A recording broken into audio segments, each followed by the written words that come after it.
స్టేజ్లో ఉన్న వాళ్ళు ఇండియాకి ఇన్వెస్ట్మెంట్ ఆపేస్తున్నారు, ఫోర్త్ స్టేజ్లో ఉన్న వాళ్ళు తెచ్చేసుకుంటున్నాం. సో అమెరికాకు వచ్చిన ప్రతి ఒక్కడికి ఇండియాలో ఎంత వస్తుందో అంత వడ్డీతో సహా అన్నీ అమెరికాకే వస్తాయి సార్. అమెరికా ఎప్పుడు మా డబ్బులు మా డాలర్ ఇండియాకి పోతుందని మేము భయపడాల్సిన అవసరమే లేదు. ఎందుకంటే this is a better place to live. మనం ఒప్పుకున్నా ఒప్పుకోకపోయినా better place to live. So దానికోసం అమెరికాకి రావడానికి మన ప్రయత్నాలు మనం వీసా నిబంధనల వల్ల కొంత ఇబ్బంది పడవచ్చు అంతే తప్ప ఈ ఈ కండిషన్స్ ఇలా కంటిన్యూ అవుతాయండి రాబోయే రోజుల్లో ఇంకా? అంటే ఈయన ఉన్నంత కాలం, ఈయన టెన్యూర్ వరకు, అంటే ఈయన 10 years వరకు అంటే సార్ 100% ఇప్పుడు అంటే market is definitely going for correction. That something which we have to know. We have to go for correction. ఎందుకంటే అమెరికాలో ఇంత ఇన్ఫ్లేషన్ రేట్స్లో ఎప్పుడూ లేదు సార్. అమెరికా ఇంత ఇన్ఫ్లేషన్తో ఎప్పుడూ లేదు. పైగా మా ట్రంప్ గారు కొంచెం దుందుడుగు స్వభావంతో ఈ టారిఫ్లు అవి ఇవి అని చెప్పి మాకు కావాల్సిన నెసెసిటీస్ కూడా ఇంక్రీజ్ చేస్తున్నాడు. ఇంతకుముందు నేను చెప్పినట్టు I don't really care about what America is making out of it. I care about how much I'm spending on my necessities. నా నీడ్స్ నేను ఎంత ఖర్చు పెడుతున్నాను అనేది నాకు ఇంపార్టెంట్. ఆ ప్రకారంగా ఉంటే నా దృష్టిలో ట్రంప్ నాకు తప్పు చేస్తున్నాడు. ఎందుకంటే నేను కారు కొనుక్కోవాలన్నా నా కారు పెరుగుతుంది, నేను ఇంట్లో కూరగాయలు కొనుక్కోవాలన్నా కూరగాయలు పెరుగుతున్నాయి. ఇవన్నీ నాకు ఇబ్బందులే సార్. సో కాకపోతే నా ఒక్కటి ఇబ్బందులే కాకుండా నేనేమి ఇండియాలో అంటే అమెరికాలో డౌన్ ట్రాడన్ అని చెప్పను సార్. కొంచెం ఆ టాప్ 10% టు టాప్ 2-3%లోనే ఉంటాం సార్ మేము, అంటే మనీ మేకింగ్లో. సో మాకంత పెద్ద ఇబ్బంది ఉండదు. కానీ యావరేజ్ అమెరికన్కి 5 ఏళ్ల ముందర ఇల్లు కొనుక్కోవాలంటే 170 to 180Kలో ఇల్లు వచ్చేది. ఇవాళ రోజున అదే ఇల్లు కొనుక్కోవాలంటే 430K అవుతుంది. సో కాబట్టి జీతాలు మాత్రం అంత పెరగట్లా. ఇన్సూరెన్స్ పెరిగినాయి, జీతాలు అన్నీ పెరిగిపోయినాయి సార్ ఇక్కడ. సో పెరిగిపోయినప్పుడు కరెక్షన్ అనేది గ్యారంటీగా అవసరం. సో కరెక్షన్ చేస్తారు.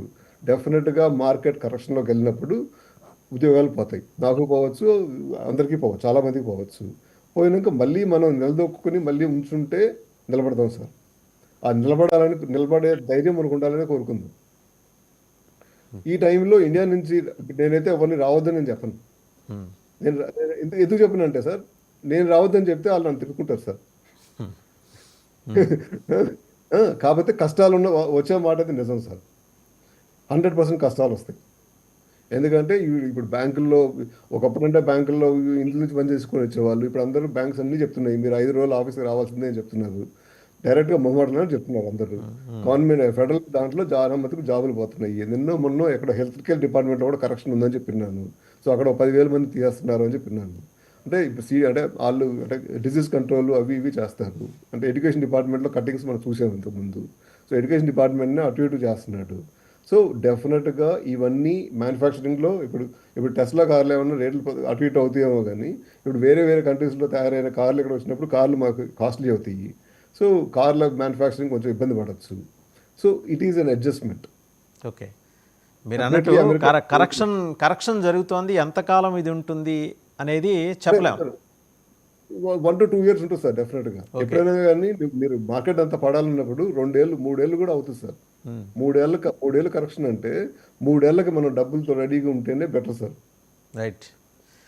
ఒకసారి డాక్టర్ ఫణిరాజ్ కుమార్ గారి దగ్గరికి వెళ్దాం. డాక్టర్ ఫణిరాజ్ కుమార్ గారు, కరెక్షన్ జరుగుతోంది అమెరికాలో, మార్కెట్ కరెక్షన్ జరుగుతుంది. దానికి తోడు పులి మీద పుట్టలాగా అక్కడ ట్రంప్ వచ్చేసాడు.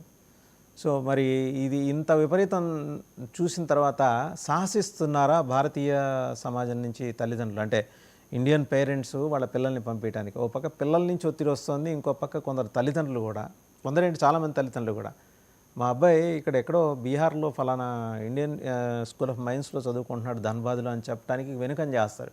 అదే యూఎస్లో మరి నిజంగా ఉందో లేదో తెలియదు. ఇక్కడ యునైటెడ్ స్టేట్స్ ఆఫ్ అమీర్పేటలో కూడా అలాంటి ఇన్స్టిట్యూట్స్ ఉంటాయి.